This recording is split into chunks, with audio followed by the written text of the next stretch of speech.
Good Tuesday afternoon, and thanks for joining us on KARE 11 News Now. I'm Lauren Lemanchek. Just in this afternoon, the U.S. Attorney's Office announcing charges against 15 people accused of interfering with immigration law enforcement. Prosecutors say the defendants, some of whom are linked to groups like Direct Action Minnesota, conspired to impede or injure federal officers. They played a selfie video from Instagram of defendant Kyle Wagner in which he encourages his followers to bring guns to confront federal immigration authorities. U.S. Attorney Dan Rosen did not respond to a question, though, about whether anyone actually did bring a gun. Rosen also accused the defendants of blockading the Whipple building to obstruct immigration officials during Operation Metro Surge. And he said others followed and harassed immigration officers. Defendants have been charged not for what they said, but for what they did. They all joined an agreement, a conspiracy, to interfere with lawful immigration enforcement operations. The conspiracy was not to interfere by their voice, but to do it by force. Now, Rosen was asked repeatedly how many or if any officers were assaulted or injured by the 15 people charged today. He did not answer that question, saying we would learn more as the case is played out. Rosen has described these defendants as members of Antifa groups. The Immigrant Defense Network said today among those arrested was someone they describe as a constitutional observer. We'll be digging into the indictment and have much more throughout the day. Authorities say a man from Ohio has been arrested in connection with an alleged plot to attack the White House during this past Sunday's UFC event. 19-year-old Tyson Proper is facing 4 charges, including attempted murder and conspiracy to commit an offense against the United States. The FBI says the suspect's mother alerted authorities after she observed Proper purchasing firearms, researching locations near Washington, D.C., and communicating with individuals online. Officials say they found thousands of rounds of ammunition and an AR-style rifle at the family's home. In addition to Proper, FBI Director Kash Patel announced that multiple other people were arrested in the multi-state operation.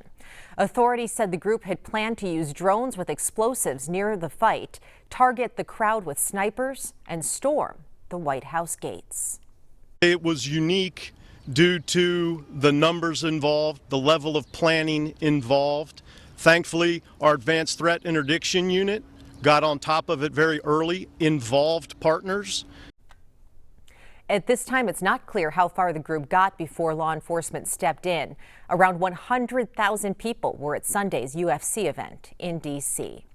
As the president continues to meet with world leaders at the G7 summit in France, a tentative deal with Iran remains the main focus. We now know a formal signing could come this Friday. But fighting between Israel and Lebanon could stall the deal. NBC's Alice Barr has the latest. We're here in Evian-les-Bains, France, where President Trump's meetings for the G7 summit are picking up the pace today. He sat down with Ukraine's president as well as key Gulf allies, including from the UAE and Qatar. As we're learning more about the Iran framework, the president is calling a done deal, saying that under the terms, Iran will not get a nuclear weapon or, quote, all hell will rain down on them.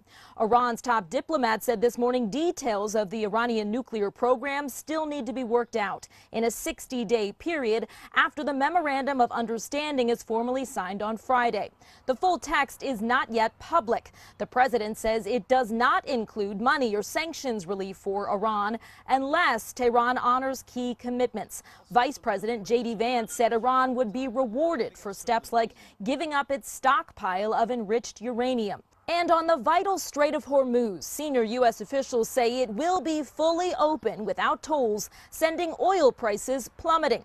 Though Iran said it expects to charge oil tankers service fees, all as Lebanon is posing perhaps the thorniest challenge. Israel plans to keep forces there in its fight against Iran-backed Hezbollah militants. But Iran has made clear that peace in Lebanon is essential to any broader deal. President Trump said this morning that Israeli Prime Minister Benjamin Netanyahu needs to be more responsible in his approach toward Lebanon. The president clearly growing frustrated as he tries to keep Netanyahu marching in line with him on the path toward peace.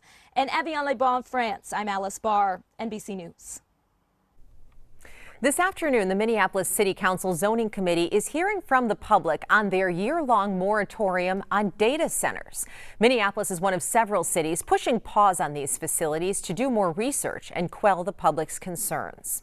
There are grassroots concern over noise and pollution, but proponents say they offer new jobs and help recover lost tax base.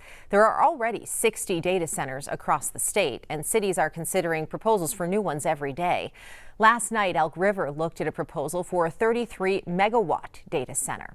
But the city-by-city approach is too fragmented, according to some environmental advocates who say the issue is better researched and regulated at a state level. It is therefore incumbent on our legislature to take action in the next session. And as long as there's this gap in state regulation, we're going to continue to see this city-by-city approach. This afternoon, we have new poll results. KARE 11 partnered with the Minnesota Star-Tribune and Hubbard School of Journalism to see how you're feeling about President Trump's job performance. Audrey Russo has more. Midterm elections can be a referendum on a current president's popularity.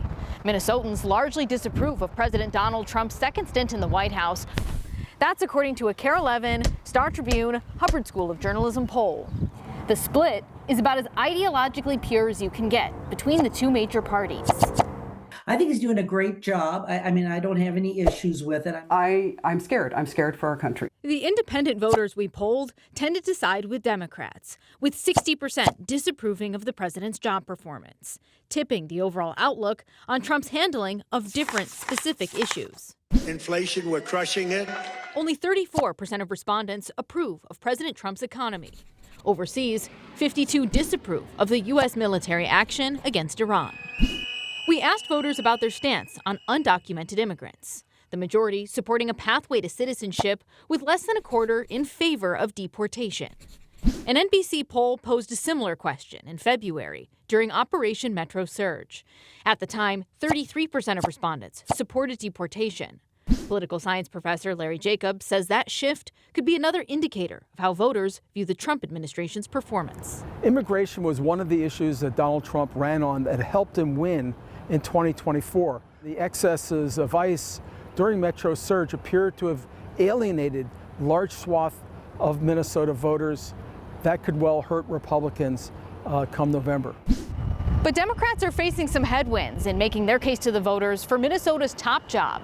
Tomorrow, we'll take a look at some of the perception problems surrounding the current governor's performance. Right now, Minneapolis police are still looking for a man they say fired at officers. That shooting triggered a shelter-in-place warning near 35th and Oliver in North Minneapolis. Now, that's since been lifted. MPD tells KARE 11 officers were investigating a vehicle when someone inside opened fire. They say officers did not return fire and no one was hurt. Anyone with information is asked to call police. This afternoon, a new look into the Minneapolis Police Department as its state-mandated reform continues. An independent monitor says there's progress, but hang-ups too. Raya Katane checked in with city leaders looking at the progress and what the path forward looks like after Chief Brian O'Hara's resignation. Time is ticking for the Minneapolis Police Department, now in its third year of operating under a court-mandated agreement after the murder of George Floyd. This is a marathon and not a sprint. The agreement requires the city and MPD to make transformational changes addressing racial discrimination, with the nonprofit Effective Law Enforcement for All, or ALEFA, monitoring that progress. We take these reports very serious. ALEFA's fourth progress report, released on Monday, outlines the successes and shortfalls of the department from last October through this March. The report highlights improvements in use of force policies along with health and wellness initiative for officers, but says some major reform requirements are still delayed, including a backlog of internal affairs cases. You literally have one person that's in internal affairs right now doing like 6 jobs. When you have the amount of turnover that you had, it's hard to get the right people in the door, train them, and then get them up to speed. These city and police leaders say reforming the department won't happen overnight, but they're confident they're building the right foundation, despite former Chief Brian O'Hara abruptly resigning last month. You will not see an impact on this work because we just have the people in the right place. In response to the report, the Minnesota Department of Human Rights Commissioner writes the city and MPD, quote, remain far from achieving the transformational change necessary to address the root causes of race-based policing. So why is there such a discrepancy between what you believe and what they believe? Because I see the work being done. It's not going to happen overnight. Anyone that's been in these situations know that it's multiple years. Do you think the average Minneapolis resident sees what you're seeing? Here's what I would say. It's not that they see it, they have to feel it. So I think still we'll get some mixed reviews on that as well. I think if you talk to some people, yes. If you talk to other people, no. But we're on the right track. The nearly 40-page report outlines recommendations for the city and the department to implement in order to meet their goals over the next 2 years, including setting aggressive but realistic deadlines and reassessing some staffing roles and responsibilities. It also acknowledges there were disruptions brought on by Operation Metro Surge. Facebook users, listen up. Meta's launching a new AI tool. They will allow people to use Facebook as a search engine to generate content. When someone searches under AI mode, it'll give back answers based on public content in groups and reels as opposed to generic results. Another tool will help with video and photo editing. This is the latest in a growing list of AI tools recently added to Facebook. Before you check TikTok today, consider this. New research from The Guardian shows more than half of videos on the app with mental health advice contain misinformation. The newspaper says experts and mental health professionals reviewed the top 100 videos with the hashtag mental health tips.